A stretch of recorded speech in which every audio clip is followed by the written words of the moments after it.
Hello, my name is Victor. This is the walkthrough video of my code for my final project for Ecen 260. Starting at the beginning here, I'm including some libraries besides main, which has the IOC configured. I'm also using libraries such as math. For some of the sensors, I have to do some specific calculations. I also have some structs for the sensors here. This is how I'm retrieving the raw data and processing the data. Here I have the addresses for each sensor that uses I2C. Since I'm using just 2 pins for all the I2C sensors and the screen, which is also I2C, I have to set the address here. And then I'm just defining my macros here, the registers that I'm using for storing the data from the sensors. So I'm doing that for each one. I have some variables and function prototypes. Going to the functions themselves. For the LCD functions, I have write enable or send command some data, the initialization for the LCD. For the sensors, this is how I'm getting the raw data. This is the BME 280, which is a sensor that gets temperature, humidity, and pressure. So I just have the data set like this.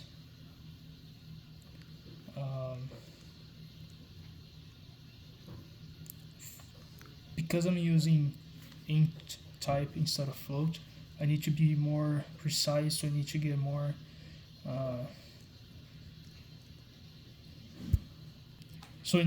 samples for temperature, for example. And then I have the recalibration data here to make sure converting the raw data to the int type data that is readable for the user. Same thing for the BH1750, which is the light intensity sensor.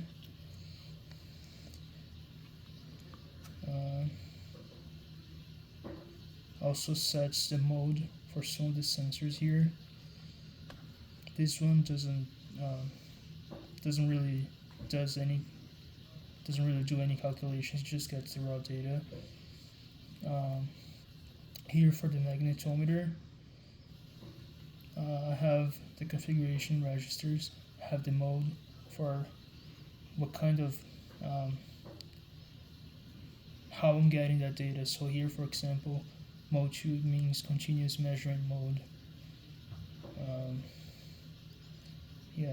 So the way I get the data for the magnetometer is I get the Y, Z, and Y axis of magnetic field, and I can use that to calculate the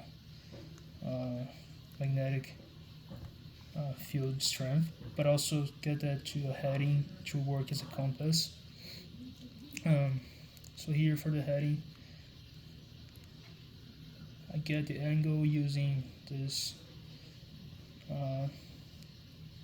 A10 to, and then the data from the Y and X, and then that's scaled by 100 over pi. Or for example, the magnetic strength, I just get the data from X, Y, and Z. That's pretty much square root of that. That's pretty much how it works.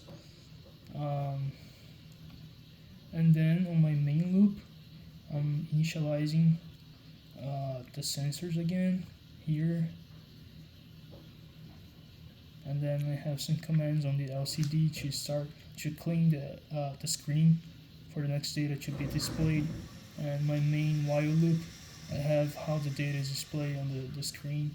So starting with the BME280 sensor, it gets the data from temperature, humidity, and air pressure here, and then I'm just printing that off to the screen like this.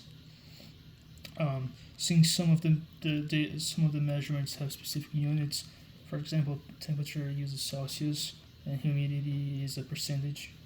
I'm just and air pressure is HPA. I'm just printing like that to be more useful, more readable to the user. For the light intensity sensor, I'm printing that as lux, which is just an index of light intensity.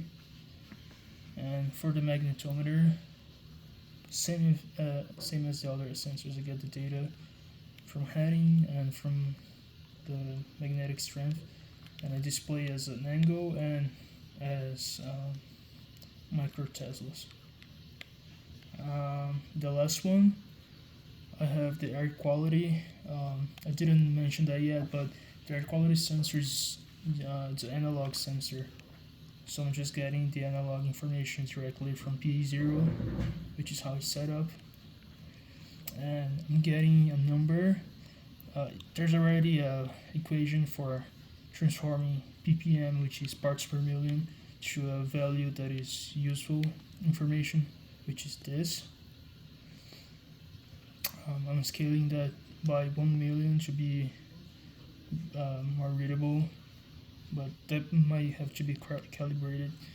And then based on the value, I can say the air is good or okay, poor, bad, and deadly, and display that to the screen. Here's how I'm getting how I'm displaying that to the screen. So ppm, parts per million, and air quality. And if you notice here, each sensor has a delay of 2000 milliseconds, which is 2 seconds, so I can actually see what's being displayed on the screen before it cycles to the next one. And that's my code.